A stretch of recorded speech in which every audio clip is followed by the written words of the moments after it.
Come join us as we clean our tanks on this vlog style video. Hope you enjoy.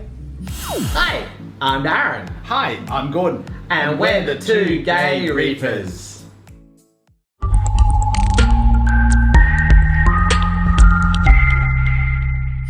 Hey Reefers, it's a Sunday morning here and we're going to do some maintenance on the tanks, both on Reefzilla and the Predator tank over there. So let's go and check out what Gordon is doing now. So Gordon, what are you testing today? I've tested the alkalinity, the mag, and obviously the calcium on the IBC downstairs. IBC. At my work, I have a thing called an IBT. This is an IBC. So yeah, we got a delivery of salt water downstairs. So what we always do before we use it is test it, and then we supplement it with anything to get levels to where we need it before we start doing water changes. So that's what we're doing now. We only started doing that recently. What was that? But we only started doing that recently when it was brought to our attention that we're doing big, reasonably sized water changes and not knowing what parameters are of the water we're putting in and wondering why our alkalinity would be up here. We'll do a water change, it'll be down here or up here. So it's a good idea to actually test your water before you do the water change so you know what it's at. Buffer it up if you have to, buffer it down if you have to. Add, you need to know what your salinity is as well. So just so you know what it is that you're putting into your tank before you actually put it in there, especially when you're using natural seawater. Good thing is though, we no longer have to do huge water changes because we actually have nitrates under control. Phosphates are still a little bit high, especially for acros, but we're getting there. Other things we're going to do today, as I mentioned, we're going to do water changes. Reefzilla, we're actually going to do it in the sump. So down here, because the sump's pretty dirty, I have a feeling the Claracy isn't quite hooked up properly, so a lot of the gunk that the Claracy should be catching is actually in the sump itself. So we're going to go through wet and dry vac that, clean that up nicely and see what's going on with the Claracy to make sure it's working properly. Besides that, what else are we doing today? Oh, we need to change a clip on the return pump because we're actually using a stainless steel one. I know that's very naughty, but we haven't been able to get any plastic ones recently. The stainless steel one is starting to rust a little bit, so we need to change it out ASAP. Over on Gordon's Predator tank, we also need to clean everything. We need to clean glass over on the Predator tank. We also have a little bit of coral death. We've lost 3 Duncans. Have a feeling it could be the filefish, which unfortunately I don't think is an Artasia eating filefish. So I think that might have got the Duncans, or the parameters are so out over there that the Duncans had enough. But we'll see what's going on there as well. Over the last couple of days, we've adjusted the programming to the Reef Wave up back there. Let's see if we can get that in shot. On the side, there it is there, the good old Reef Wave. It's been doing wonders for the tank. I had noticed that we didn't really have enough flow during the heavy periods that I wanted a lot of flow on. Things were just a little bit limp and lifeless, which I didn't like during those heavier times, so we've changed the intensity of the flow. As you can see, our sand bed has improved quite a bit. We've got 3 stroms in there recently that have been cleaning up the sand bed. The Reef Wave has made a huge difference to the color of the sand. The sand is actually pretty white. It's still got brown bits there, but nowhere near as bad. We also have, over there we have Clean the Ras, he is Lenny, and over here we have the Antheus gang.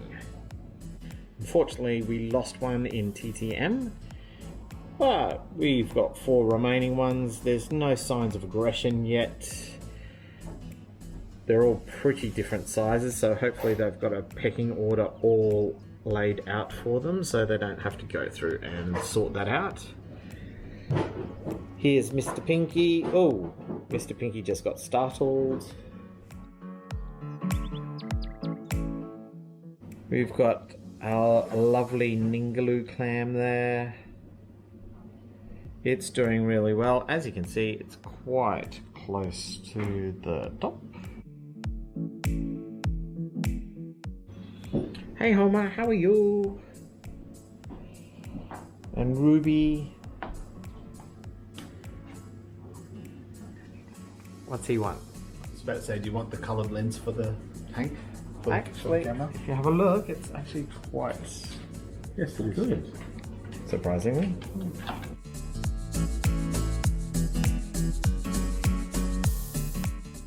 Here's Mr. Pinky, the pink-tailed trigger. Everyone seems to love him. He seems to be fan favourite.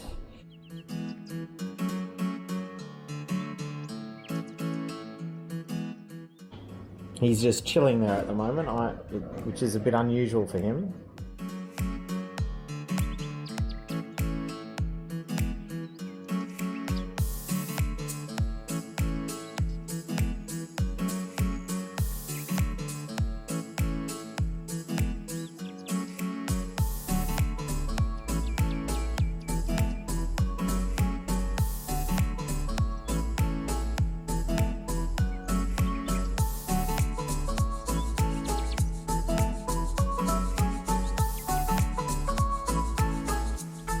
What were the results? I think you got a text message. Alright, so the mag was at 1280, which is pretty good. Yep. Elk's a little bit low at 7.0. Calcium is at 465, so a little bit high. Salt, according to my refractometer, which is not the best refractometer in the world, was 1.025. So I think the salt's okay. The elk probably needs to come up a little bit. And calcium needs to come down a bit, but I don't know how to do that. Obviously, we are coming into winter here at the moment in Brisbane, so our temperature's dropping to, you know, low teens overnight, whatever that is for Fahrenheit, down here somewhere, I'm assuming. That's Celsius, yeah. Yep, that's Celsius. I'm going to go downstairs, chuck a heater in the IBC just to try and bump up the temperature a little bit in there before we actually do the water change.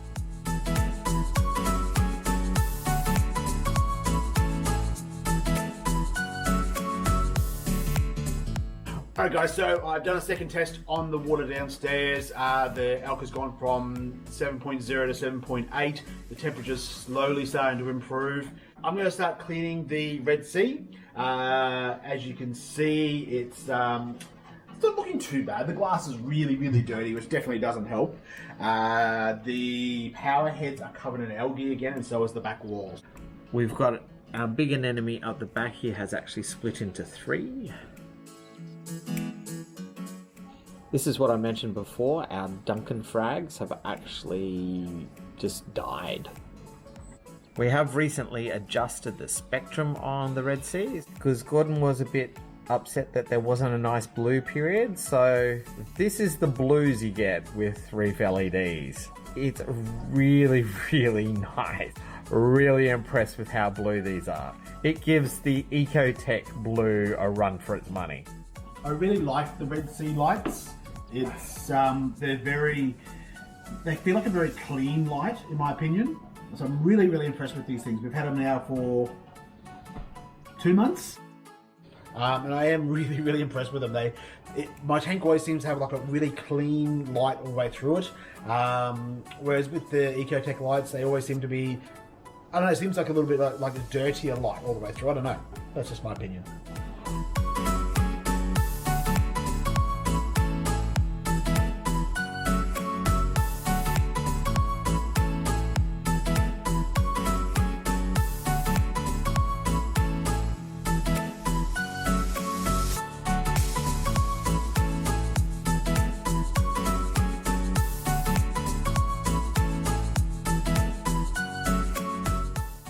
So we pretty much finished with Gordon's Predator tank. It's all nice and clean, water change done, just have to do a water test on it to see what's going on, particularly with First one in like ever. Yes, doing first water test in forever. What we found in here while we were cleaning it out was lots of little vermeted snails, especially on the wavemakers. So if you've got wavemakers, check them when you clean them for vermeted snails. Who knew they could actually survive on there, but apparently they can. So definitely check that when you're cleaning out your equipment. So we're not sure if the corals are bad because of the parameters or the filefish. I'm betting the parameters. What's Gordon betting? Probably the parameters. Yeah, we're bad. But anyway, so this is all done. We're gonna jump over to Reefzilla now. Reefzilla's doing really good. Let's give it a good clean. How's the lighting right here right now? I know, right? Look at that. Wow, that's actually really good. I know. Yeah. Natural lighting from the door. Natural lighting from the door. Blue lighting behind us from the tank. Yes, and Gordon's having a little bit of an orgasm over the lighting. Which isn't a bad thing, it just means he's a filmmaker. Yup.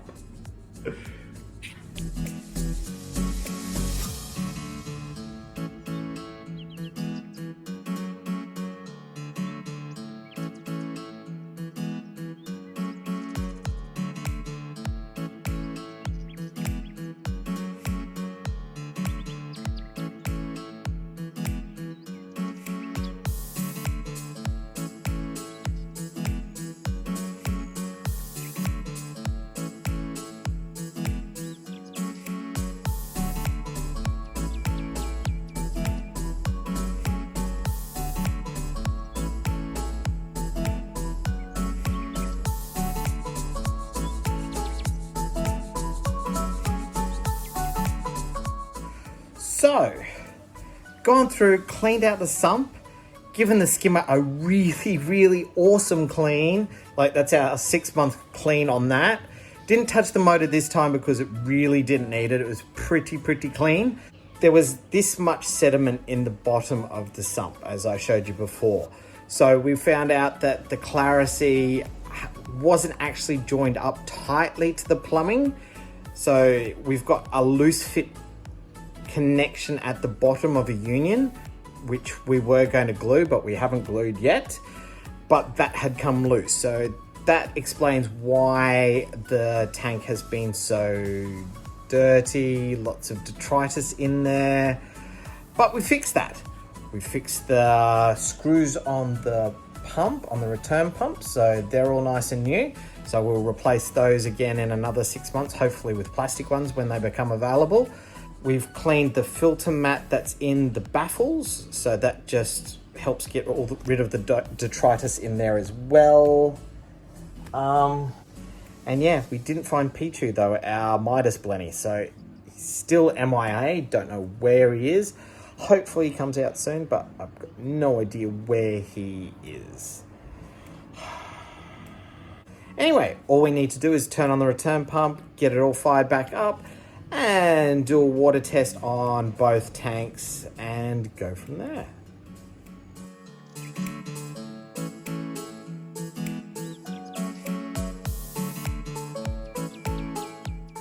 So, who wants to share their results first? Mine are shit. But we know what to fix with yours. Alright. So considering the last time I did a test on the tank was the 19th of November 2019. Today's the 17th of May 2020. Just for reference for those out there who aren't watching it on the day this video comes out. My pH is at 8.2, that's pretty standard. Magnesium's at 1400 parts per million, it's not too bad. Not high, but yeah. A little bit high. Nitrates are at 32. A little bit high, but considering I am feeding a eel and a lionfish. And a lionfish, the eel's getting fed 2 times every second day, and he eats a shitload. That's not I'm too bad. not surprised. Calcium 461, meh. Elk, we were really worried that it was going to be really, really high because the dosing pump went through a whole bottle in a very, very short amount of time. Yeah. So we thought it must be skyrocketed or something's gone majorly wrong, which would make sense why some of the corals are looking a bit meh. No. It's the opposite effect. It's actually 5.7 DKH. So yeah, that's not very good. So we're going to start dosing elk again. Yeah. Probably not going to worry about the calcium or the magnesium at the moment. No. We might look at starting some Nopox maybe if we have some spare. Yep. Yeah. Yeah. So that's my thoughts anyway. But yeah, not too bad, but that says a lot about why some of the corals mysteriously, like Duncan's just mysteriously bailed out. Ha ha ha. Reefzilla, on the other hand, is going not too bad except for the alkalinity. It's seesawing between about 8 and 8.8 at the moment as we're trying to dial in a calcium reactor. Today, the alk in the water downstairs was a little bit low, so it came in at 7.9. Calcium's alright at 461, little high but not too bad. Magnesium's bang on at 1300. Seems to be very consistent at 1300 too. Yep. We do use the Red Sea Mag test kit for that particular test. So we use henna testers for nearly everything else, but we do use the Red Sea Mag test for that one. Yep. Nitrate has gone up at 4. So all that dirty dead algae that had been dying in the main tank had gone down into the sump with the reef wave. So the reef wave blew it all downstairs, which is all good. So now there's nothing locking up the nitrates or the phosphates upstairs. So I think now we're getting true readings. Plus I'm feeding a little bit heavier because we've got some new fish. So nitrate is 4, which isn't bad. Phosphate is 0.9. Ooh, that's up a bit. 0.91, sorry. That was sitting around the 0.4, 0.5 last time we tested. Yeah. So still on no pox there. So we're looking at getting an algae reactor soon so we can kick the no pox out the door. Anybody wants to donate one to us, please feel free to do so. Not too bad. We've got a few things to work on, but we know what we need to work on, so it's all good. We've fixed up a few little problems today. We've found some new ones, but we fixed them all in one day. Spend a day on your tank, especially now during this period of our history. Spend a day, look for everything that can or should go wrong, make sure it's not. Fix what you can. Put a plan in place for those things that need a plan so you can get it done ASAP. Your tank will thank you for it. In our case, our 6 tanks, which I didn't know. We just set up a jar reef with some shrimp in it. Hopefully, fingers crossed, they breed so we have something to feed Simba the lionfish because he does love the live shrimps, so he doesn't seem to eat anything else. So fingers crossed that they actually breed. That's the only reason we've got the 6th tank. Anyway, as I said, recommended, take a day and spend it with your reef. If you've enjoyed today's video, like, comment and subscribe. Like, comment and subscribe. Like, comment and subscribe, and as always, be excellent to each other and that's your line. Keep it salty. See you guys. Bye for now.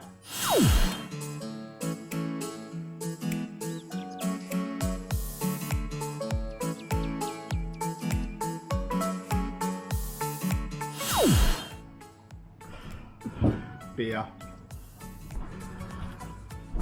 Canadian beer.